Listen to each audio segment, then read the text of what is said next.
Et nous allons maintenant commencer avec la session suivante sur la gestion et la conservation préventive des collections.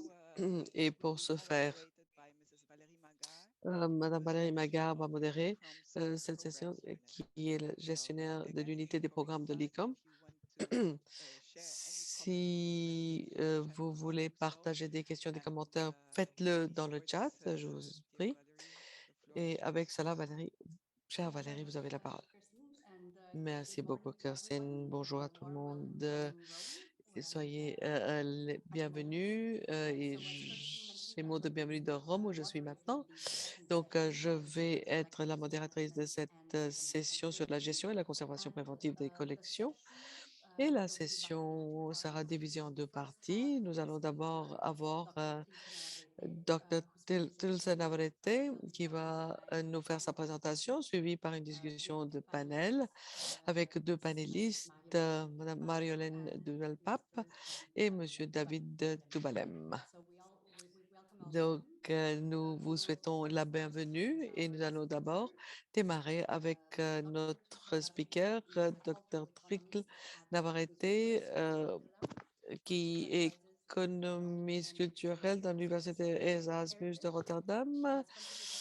Elle a contribué à la création des statistiques européennes pour le patrimoine numérique, Enumerate, et a été conseillère pour la création et l'évaluation des infrastructures numériques nationales. Dr. Navarrete est un membre du conseil de l'Association de Cultural Economics International, ACEI, et secrétaire de CIDOC. Sa présentation se concentrera sur la protection en documentant les collections. Vous avez la parole, madame.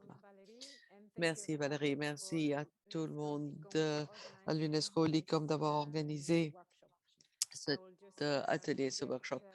Je voudrais démarrer vu que nous sommes déjà en cours de temps. Est-ce que Valérie, vous pouvez confirmer que vous voyez bien la présentation? Oui, en effet, nous la voyons bien.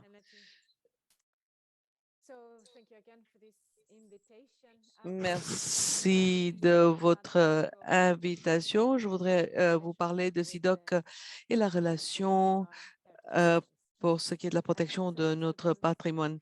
Tout d'abord, SIDOC, c'est le Comité international pour la documentation et nous sommes un des 32 comités internationaux. Je vois que nous devons mettre à jour notre site Internet et nous avons un réseau, d'à peu près 120 membres, un pays membre, de 920 membres de 120 pays. Et nous avons parmi nos membres votants actifs 713 personnes venant de 53 pays. Nous sommes un des comités internationaux qui date maintenant, que nous étions parmi les premiers au sein d'ICOM et nous avions été fondés en 1950. Alors, le CEDOC croit que les collections sans la documentation adéquate ne peuvent pas être considérées comme des vraies collections muséales. Pourquoi? Parce qu'ils ne peuvent pas sauvegarder les objets, ils ne peuvent pas démontrer la responsabilité juridique ou légale et ne peuvent pas démontrer la valeur même des collections. Donc, ceci vient de nos principes de la documentation du SIDOC, de notre réunion à Rio en 2013. Alors, nous sommes une communauté mondiale qui se concentre sur le fait de faire avancer la documentation et nous sommes des professionnels qui travaillent dans différents domaines, certains dans les musées, d'autres dans les universités, d'autres dans le développement des politiques et nous conseillons notre communauté, conseil de bonnes pratiques et ensemble nous développons la documentation muséale. Nous avons une équipe très forte qui fait avancer le développement des normes et les orientations pour soutenir la documentation muséale. Alors actuellement, nous avons 14 groupes comités de groupes de travail. Chaque comité a une tâche particulière. Le plus récent, c'est le domino.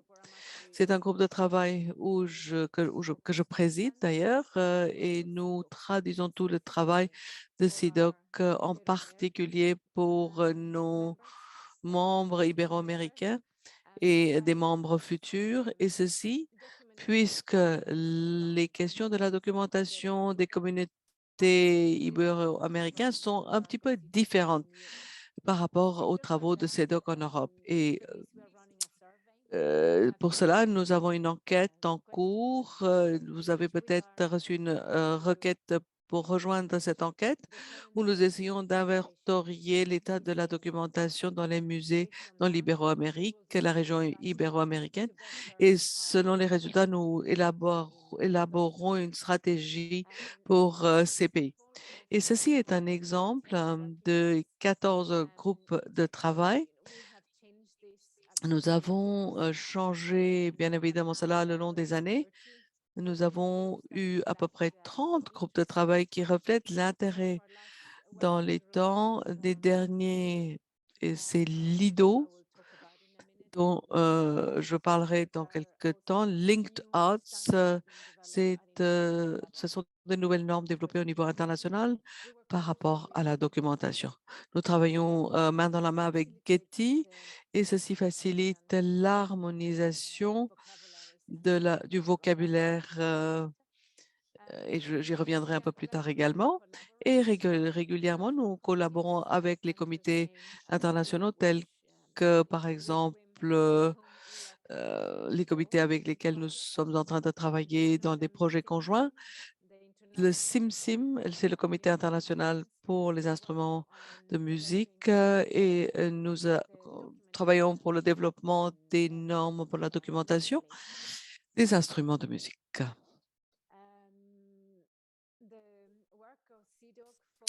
Alors, le travail de CIDOC se concentre sur le développement des normes puisque nous croyons qu'avoir ces ressources fait avancer l'harmonisation de nos efforts. Alors, le classique, ce sont des flagships CIDOC. Nous avons commencé dans les années 90. Ce sont des recommandations pour les photographies d'identité 2010. Nous avons développé les orientations internationales pour l'information d'objectifs muséal. C'est l'Object ID, identité des objets. C'est les catégories d'information SIDOC. Ensuite, nous avons développé la déclaration des principes pour la documentation muséale 2012, la déclaration des identifiants de données liées pour les objets muséals 2012, les Lightweight Information Describing Objects, le LIDO. Ensuite, le modèle de référence conceptuel SIDOC. Encore une fois, je devrais mettre à jour le ISO, Organisation des normes internationales, a une nouvelle version des points 4. Alors, un des groupes de travail que je viens de mentionner, les plus récents LIDO, ce sont des objets, ce qu'on appelle le Lightweight Information Describing Objects.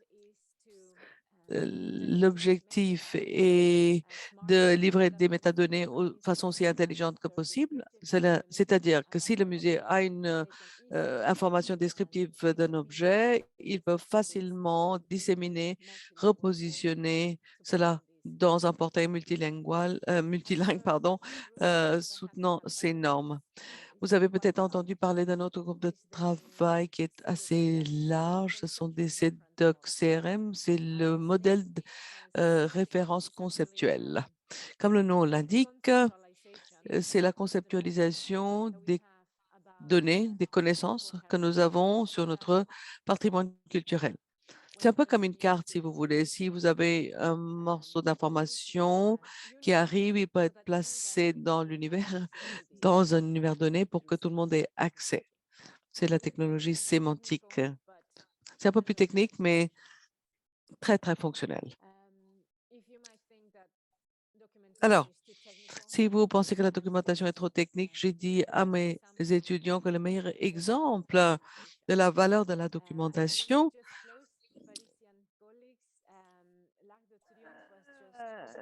vous savez, par exemple, l'Arc de Triomphe vient d'être découverts par Jeanne-Claude et Christo, les deux artistes. Ils ne sont plus avec nous, hélas, mais c'est leur fondation, leur association. Alors, pourquoi est-ce que j'utilise cet exemple pour la documentation? Ils ont prouvé que la documentation est très importante pour générer de la valeur. Si vous allez sur leur site Internet, vous avez le lien en bas à gauche. Vous avez tous les projets qui sont discutés dans deux sections, la période software et l'autre période hardware. Donc, logiciel, la période de logiciel, c'est le temps qu'il leur faut pour développer une idée, de faire des dessins, des plans, etc.,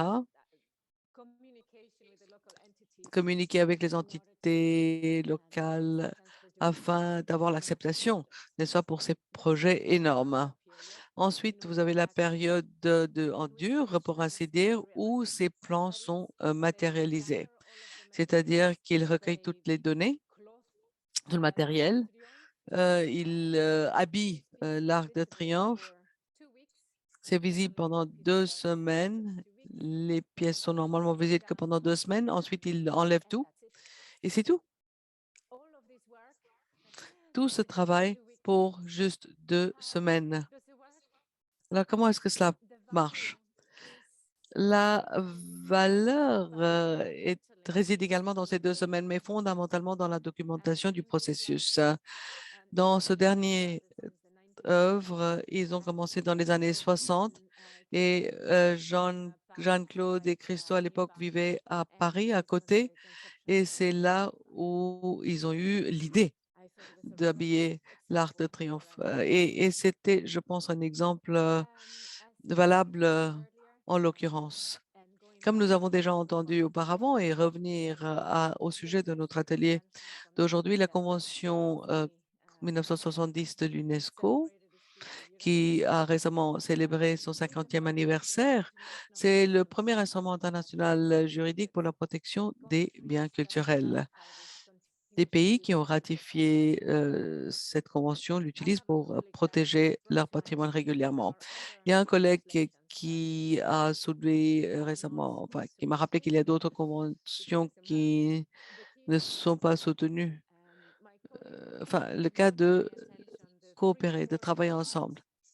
Vous avez les tribunaux gratuits pour les arts free ports, pardon, les ports francs pour l'art en Suisse où les œuvres d'art peuvent être stockées sans avoir à payer des impôts, des taxes.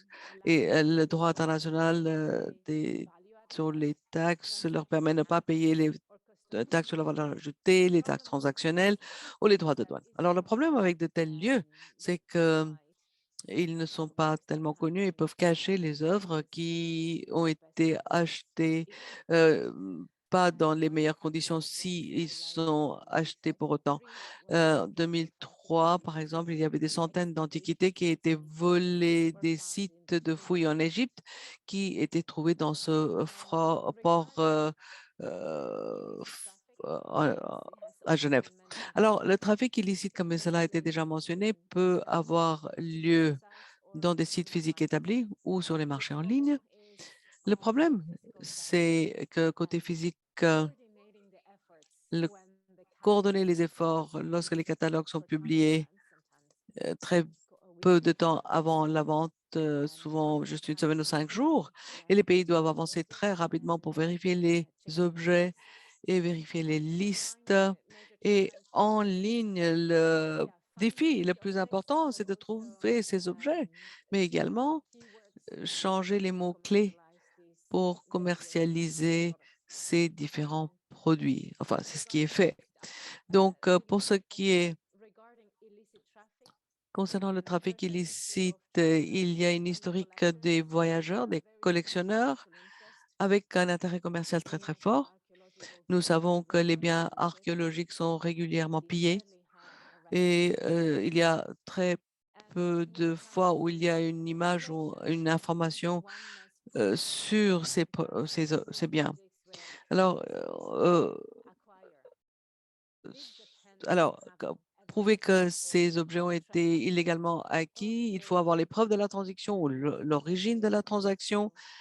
Et ceci dépend des documentations trouvées sur les catalogues, des rapports d'experts ou tout autre type de documentation. D'ailleurs, des rapports juridiques. Par exemple, en France, il y a l'accord de bonne foi du vendeur et de prouver le contraire, on peut également montrer le rapport d'Interpol.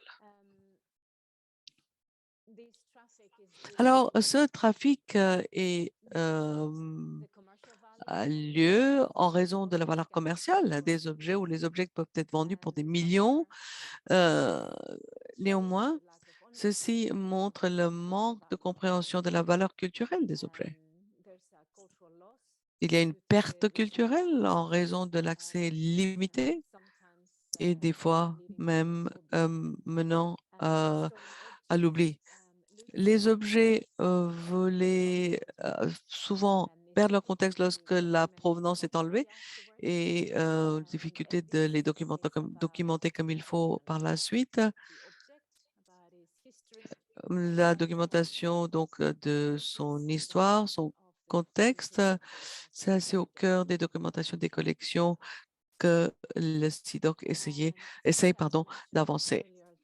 Il a été mentionné par Sophie, le Object ID. C'est un effort qui a commencé dans les années 90 ou lorsque les ordinateurs ont commencé à être utilisés et l'effort national ou les efforts nationaux pour la collection des inventaires et l'attention nationale. Il y a 4 étapes. D'abord, photographier l'objet et identifier l'information de base qui est listée à droite, c'est-à-dire type d'objet, le matériel, les techniques, les mesures, les inscriptions et les marquages pour son identification, ainsi que les caractéristiques qui le distinguent et, si nécessaire, si pertinent, le titre, le sujet, la date ou période et le fabricant.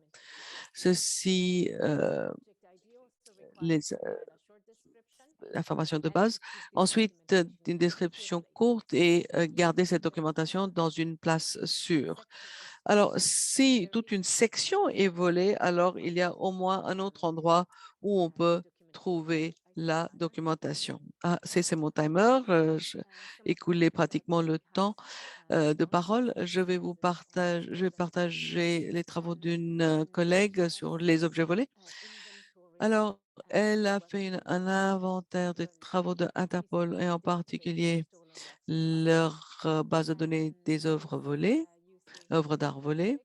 Ils utilisent donc, c'est quelque chose qui utilise le Object ID avec les exigences de documentation minimum, mais qui souligne que la surveillance est faite par les non-experts. Donc, cet objet doit être vu non seulement comme un point de vue d'un expert, mais d'un point de vue de n'importe qui. À droite, vous avez le bleu foncé qui montre la récupération, le lieu de récupération des œuvres d'art volées, suivi de orange, c'est là où c'est récupéré dans une ville différente mais dans la même région, suivi par le gris, où c'est la récupération dans des régions différentes mais dans le même pays. Et ceci montre que dans plus de la moitié des objets qui sont récupérés dans le pays. Are recovered outside of the country, but in the same continent. 20% sont récupérés dans le même pays, dans le même continent. Et vous voyez ensuite la dernière partie, 17% sont retrouvés dans un autre continent. Vous voyez le lien en bas de la slide pour plus d'informations. Et voici ma dernière diapo. Quelles sont les solutions? Comme je l'ai dit, il est essentiel qu'il y ait une bonne coordination entre les différentes organisations au sein d'un pays et bien évidemment entre les pays. Oui, nous, au CIDOC, nous pensons qu'une meilleure sensibilisation aux besoins de protection par le biais de la documentation est centrale, notamment le fait de suivre les normes de base pour la documentation. Ici, vous voyez une image d'un objet qui a été rendu au Chili lorsqu'il a été trouvé en Allemagne. Merci beaucoup. Merci beaucoup, Madame Navarrete, pour ce très bon aperçu du travail de l'ICOM et du CIDOC pour ces informations importantes. Nous allons maintenant passer à nos deux intervenants que je vais présenter. Nous avons tout d'abord Mariolène Deboulpap, qui a un diplôme en art et en archéologie. Elle travaillait sur la restauration des pintos. Depuis 2007, Mariolène est à la tête de la division de conservation préventive à l'Institut royal pour le patrimoine culturel en Belgique. Elle coordonne des projets de recherche sur la question de la conservation. Elle organise des formations, des ateliers et des séminaires nationaux et internationaux. Elle a donc un rôle leader dans l'élaboration d'une stratégie en Belgique, mais elle travaille également sur des projets internationaux et elle est co-autrice d'un guide pratique pour les questions de conservation. Donc, nous allons poser quelques questions sur les réserves, les méthodes de réorganisation et l'importance de tout cela en matière de documentation. Notre deuxième intervenant est David Toubalem. Après avoir passé 18 mois donc, dans l'armée, il a rejoint le service de la protection des hautes personnalités après avoir été diplômé de l'école de police. Ensuite, il a rejoint le groupe Hermès en 1998 en tant que responsable de la sûreté et de la sécurité pendant près de 16 ans. Et depuis 6 ans, il est à la tête du département de la sûreté à la Bibliothèque nationale de France. Il est également vice-président de l'Agora des directeurs de la sécurité. Il va se concentrer sur les moyens et les défis de la sécurisation des collections publiques. Donc, on va commencer par des questions pour nos deux intervenants. Ma première question s'adresse à Mariolène. Donc, vous avez appris cette méthode REORG en lançant donc la stratégie belge et l'atelier REORG en 2015 en collaboration avec l'ICROM et le CCI. Et maintenant, vous êtes formatrice des formations donc, internationales REORG. Qu'est-ce que la méthode REORG également et quels sont les enseignements les plus parlants que vous avez tirés et pour les musées que vous avez aidé à réorganiser leurs réserves? Merci, Mariolène. Bonjour, Valérie. Est-ce que tout le monde m'entend? Oui. Merci de m'avoir invitée. Merci à l'ICROM, à l'UNESCO. Je vais vous montrer une diapo pour présenter rapidement la méthode REORG et ensuite je répondrai à votre question. Donc, je partage mon écran. J'espère que vous allez pouvoir voir la première slide. Est-ce que c'est visible pour tout le monde? Oui, mais est-ce que vous pouvez la mettre en plein écran? Ce serait mieux. Tout à fait.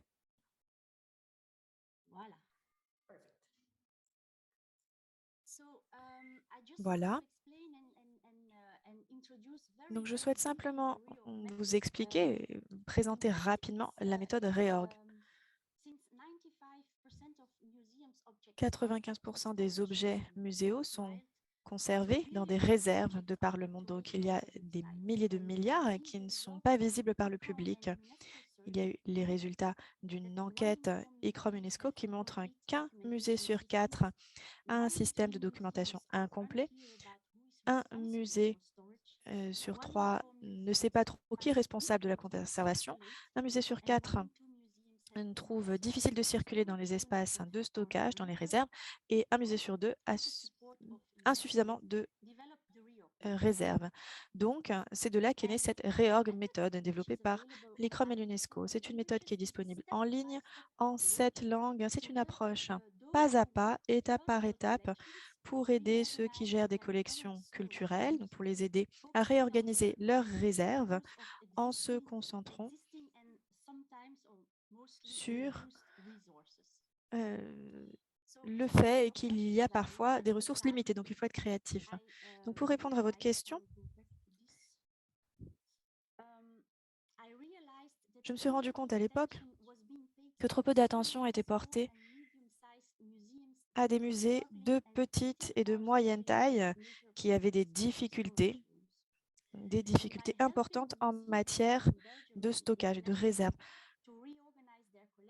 Donc, l'objectif, c'était en Belgique et au niveau international de les aider à réorganiser leurs réserves en utilisant cette méthode Reorg. Et j'ai pu voir l'impact d'une réorganisation physique des collections.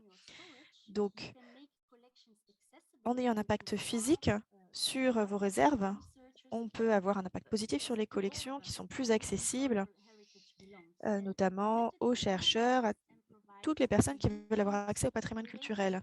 Donc, ça fournit des solutions liées à la gestion de collections, notamment des procédures d'accès, des possibilités d'accès. Ça s'intéresse aux bâtiments et à tout ce qui est nécessaire pour pouvoir conserver des collections en toute sécurité. Les collections muséales qui ont appliqué Reorg deviennent visibles, accessibles et sont donc de nouveau utilisables. Une mise à jour du système de documentation peut être faite pendant et après la réorganisation.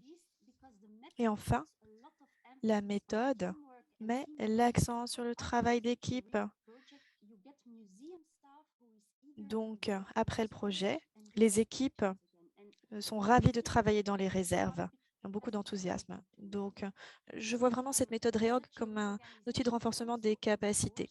Une telle réorganisation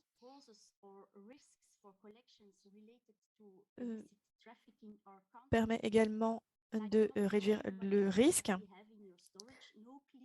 de trafic illicite, puisque lorsqu'on ne sait pas vraiment ce qu'on a en réserve, on n'a pas de vision claire de ce qui est à l'intérieur et le système d'inventaire n'est pas suffisamment clair. Merci beaucoup. Je crois que c'est un excellent aperçu du lien entre la documentation et de savoir ce qu'il y a dans la collection. Donc, avant de vous poser une deuxième question, je voudrais passer à David. Et les collections publiques de la Bibliothèque nationale de France. En quoi la sécurisation d'un tel lieu avec une précieuse collection est-elle différente d'autres lieux? Merci.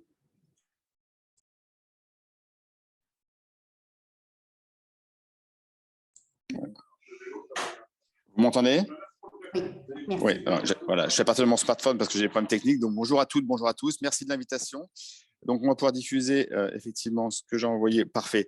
Donc, ce qui est différent par rapport à un autre musée, c'est que quand j'ai pris mon poste en 2015, ce n'est pas spécialement le poste de directeur sûreté qui est important, c'est ce qu'on va en faire. La première question que j'ai posée, c'est que je voulais un état des lieux, un inventaire. Je venais du retail, donc de chez Hermès pendant 16 ans.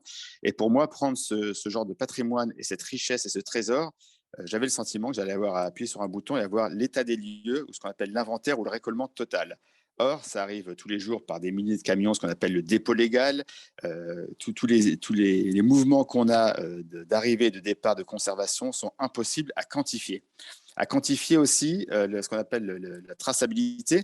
On ne peut pas protéger tous les feuillets, toutes les pages de toutes les œuvres avec une puce RFID ou un tag ou un antivol. Donc la problématique, effectivement, c'est de pouvoir connaître l'état des lieux du stock et surtout en apporter l'assurance légale que ces œuvres et ces biens appartiennent à la Bibliothèque nationale de France. Or, on ne peut pas tout protéger, on peut estampiller, tamponner, rogner, mettre des alarmes, mais on ne peut pas faire ça toutes les œuvres.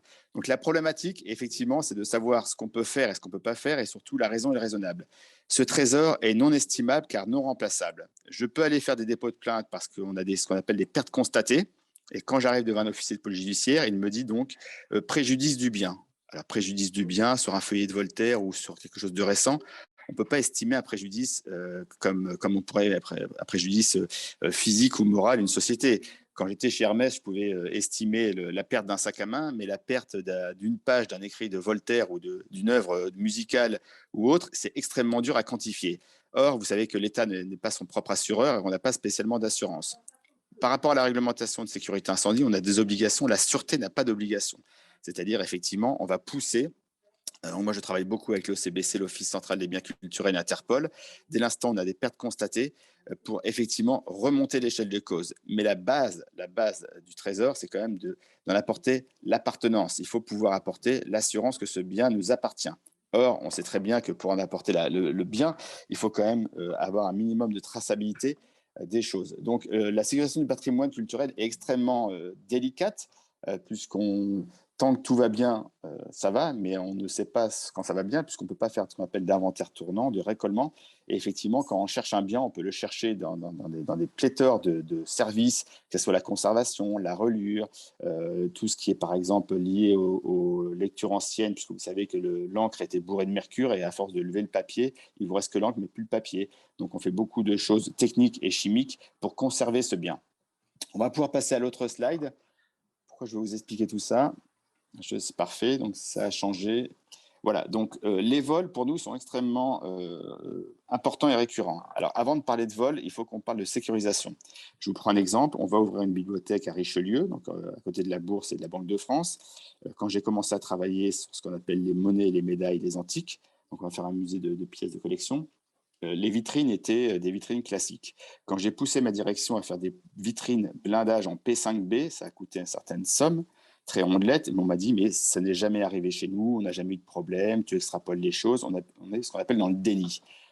La sûreté, vous attendez qu'il y ait des faits pour qu'il y ait des actions. Donc, soit vous dépensez une petite somme d'argent pour protéger, ou soit vous dépensez une grosse somme d'argent après une perte sèche. Nous, le trésor, il est non remplaçable. On pourra faire ce qu'on veut. Si les biens sont volés, on ne pourra pas les remplacer. On pourra les remplacer à l'identique, mais ce ne seront pas les originaux. Donc, dès l'instant où vous présentez des choses, il faut investir une somme dans la périmétrique, dans la périphérique. Effectivement, ça n'arrive jamais, mais notre rôle, c'est quand même de faire en sorte que ça n'arrive pas et surtout que ça ne puisse pas arriver.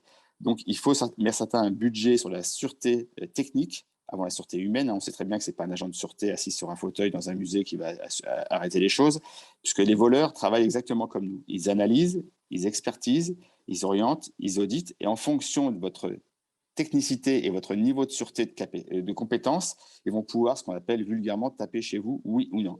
Un musée ne se fait pas attaquer par hasard. Un musée, il est d'abord étudié, il est vraiment analysé de manière extrêmement professionnelle.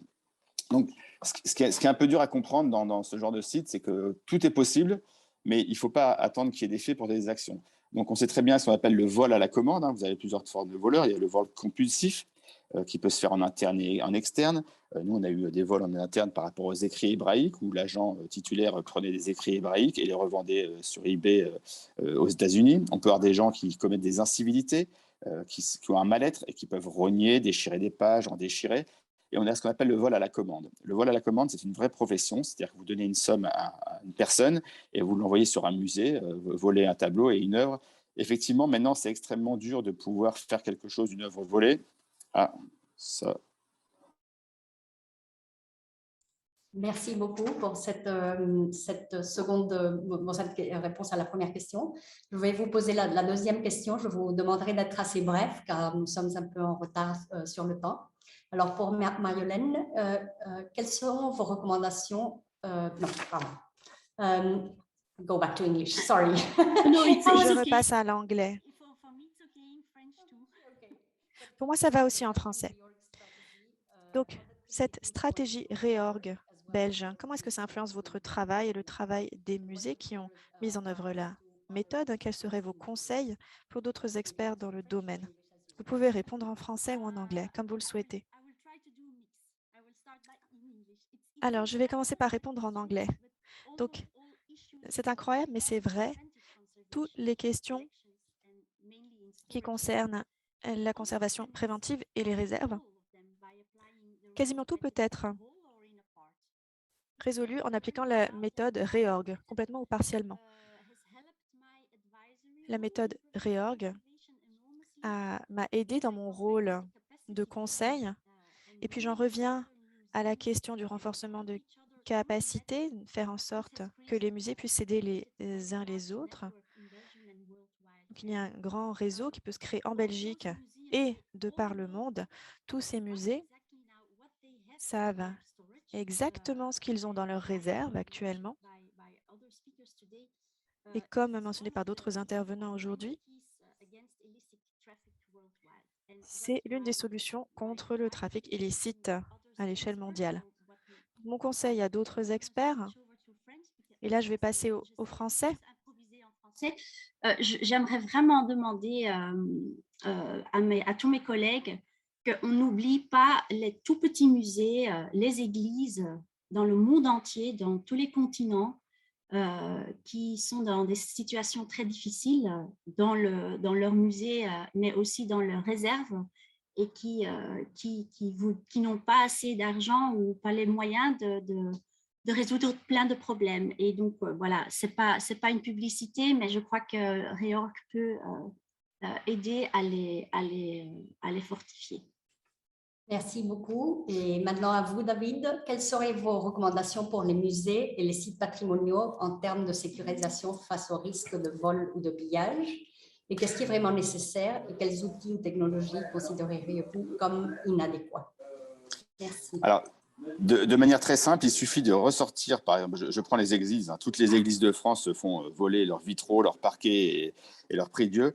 Pour analyser un site, vous ressortez de l'extérieur et vous regardez votre site, quel qu'il soit, petit, grand, et vous dites qu'est-ce que je peux faire, à quel moment je peux le faire, où je peux le faire, comment je peux le faire, est-ce que je peux rentrer et sortir avec des biens.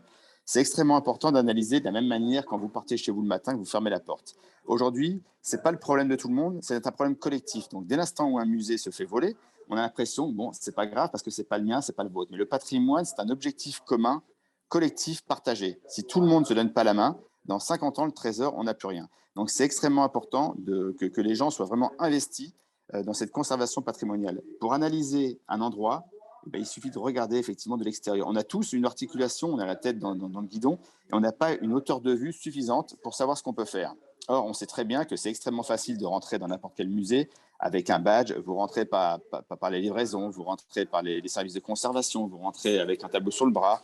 Je ne sais pas si on a le temps, j'avais préparé deux vidéos, mais je ne sais pas si on a le temps de les diffuser, si on a pris un peu de retard au niveau de la technique. Je demanderai à Kirsten si elle nous laisse passer les vidéos ou si on en reste aux questions simplement. Oui, je pense que là, on est pour 2 minutes, non? Au total de ces 2 vidéos à peu près, c'est bien ça?